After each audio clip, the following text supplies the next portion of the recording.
Social media ने उठाया, और फिर पाकिस्तान के भी कुछ लौंडे लपाड़े जो है वो इस मुहिम में शामिल हो गए कि ये पाकिस्तानी है,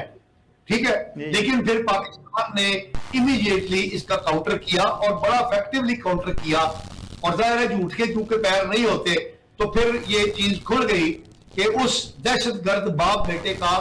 पाकिस्तान से कोई ताल्लुक नहीं है, और उसका एक लिहाज से किसी मुसलमान से भी ताल्लुक नहीं है, उसका ताल्लुक दाइश से है, जिसको कोई मुसलमान जो है मुसलमान नहीं मानता है। पहली बात ये ज़हन में रखनी चाहिए। दूसरी बात, अहमद अल अहमद जो है,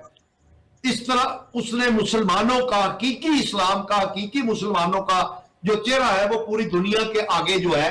वो पेश किया है, और यूरोप ने, अमेरिका ने इसको कबूल किया है। और आपको सुनकर ये हैरानगी होगी कि नेतन्याहू ने बयान दिया इमीडिएटली जेरूसलम पोस्ट के बाद कि ये जो वाकया है एंटी सेमिटिज्म का, यहूदियों पर दहशतगर्दाना हमले का, इसकी वजह यह है कि ऑस्ट्रेलिया ने रियासत फलस्तीन को तस्लीम किया है, जिसकी वजह से इसराइल के खिलाफ, इसराइली शहरियों के खिलाफ, यहूदियों के खिलाफ दहशतगर्दों को हिम्मत पड़ी है। इसका इमीडिएटली रिबटल किया ऑस्ट्रेलिया के वजीर आजम ने, हरगिज नहीं, उन्होंने अपने इस फैसले का दिफा किया कि उन्होंने